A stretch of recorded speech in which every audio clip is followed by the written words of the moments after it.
Kia ora, everybody, what's up? It is Robert. Haven't done one of these in a little while, and I had a little idea that was just in my head. I saw an article yesterday, and I've just got some questions, and I don't know if this is me like getting precious because I'm currently not in New Zealand and I can't get in, and maybe I'm just sour, so I'm going to throw my toys a little bit, but I just wanted to share this for a second.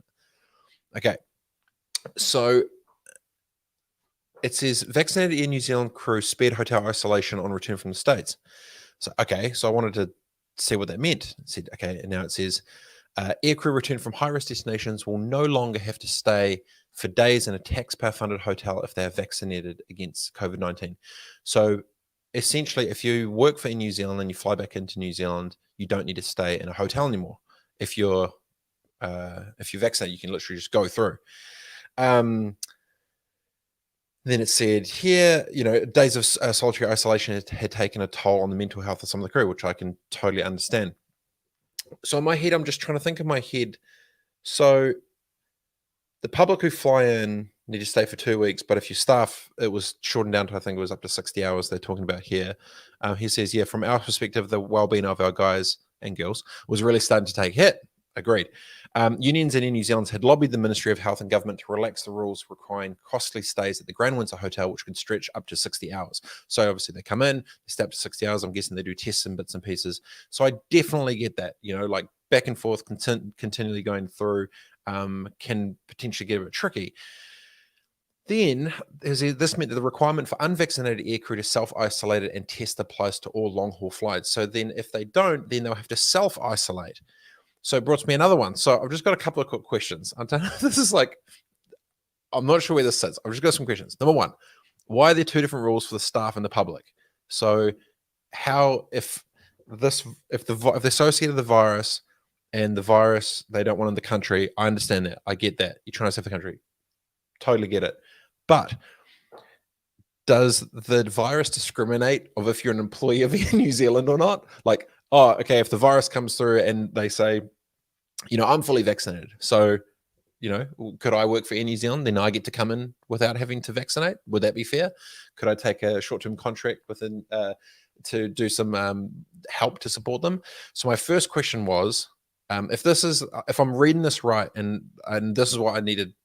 I've been trying to dig into it because I don't want to like say something and get in flipping trouble for it. But I wanted to ask a question. If what I'm reading is essentially, if you work for Air New Zealand, you fly into New Zealand from the States. If you're fully vaccinated, then you don't need to go into any more hotel isolation. You can just go straight home or into public or whatever it is if you've got 2 shots of the Pfizer. If that's the case for staff, why is that not the case for others to be able to potentially do the same thing to save the 2 weeks? Secondary question would be, if every single person that flies into New Zealand has to make a mandatory 2-week stay, why is it that the staff just need to potentially do it for up to 60 hours? Second one. So I have 3 questions. Number one, why are there 2 different rules for staff and the public for if it's in New Zealand? I understand they lobbied. I understand the pricing. I understand that. I get that. But from a discrimination of the virus doesn't care if you work for Air New Zealand or not. If they're saying that if fully vaccinated Kiwis or whatever can't come back in and it's still requirement because the virus could still spread, then quick question, why is that not the case for, does it just not spread if you work for Air New Zealand? I'm not sure. The second part, why do the public have to go for 2 weeks and staff only stay for 60 hours? Why is there a discrepancy and clearly 2 different rules between those who, if you work for the airline, you stay less in managed isolation, but if you don't and you're public, you more? Second question. Third one, and then they said if they were unvaccinated, which they said down here, the requirement for all unvaccinated aircrew to self-isolate it and test applies to all long-haul flights. So obviously they can go and self-isolate. So if they're allowing staff to then do it, why can't then public, if they're not vaccinated, potentially self-isolated? So Bex just asking the same questions we're asking at home. So, and obviously there's power involved, there's government, whatever. But just from a practical standpoint, quick question. Does the virus discriminate between Air New Zealand, Air New Zealand employees? Do they get some type of super mega vaccination, which the rest of the world is not aware of? I'm not sure.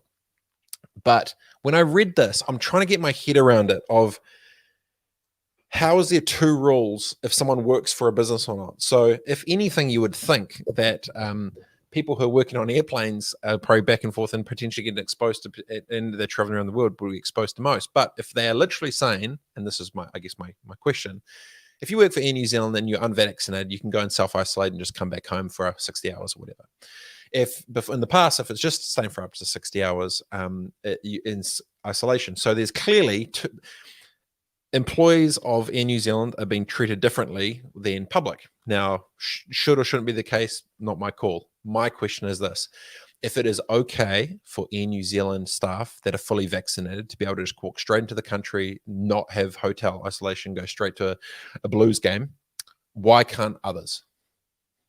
Simple question. And then when I've asked this before, someone has said because it is still not fully thing. You still may able to be, you still may spread it. It's still may a dangerous society. I understand that. So if that is the case, and if that is true, then why are some of the most highly at-risk people do it, which would be people who work in airlines to travel around the world?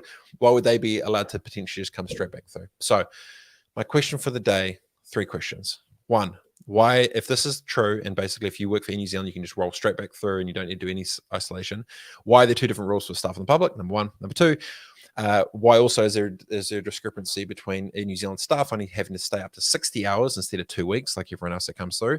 And number 3, if they choose to be unvaccinated, they can go choose to self-isolate at home. Again, Angus says, presumably there are stricter protocols for in New Zealand. Public can be unreliable, lack of tracker scanning and record. I would agree. And this is, I'm imagining if you're talking about the self-isolation, got it. But let's just take that out of the equation for a second and let's go back to vaccinated. So if I'm fully vaccinated, so right now, let's say, for example, I start working for New Zealand. Does that mean that I'm covered under that to just be able to walk straight back through, fly in, not have to do it, and I can just go straight to the Queen Street? Yes, because if I'm vaccinated and work for Air New Zealand, and if I don't need to do a hotel isolation, that means I can just boost straight back into it. So those are my 3 questions. Why is there 2 different rules for staff and public when it comes to being fully vaccinated? Because there's no differentiation between if you're a fully vaccinated employee or not, if you're already fully vaccinated, and then there's the gap. So that's my question for the day. Don't know if it's right or wrong. But I have and clearly this is just lobbying and power and stuff, which I understand. Team, I understand it.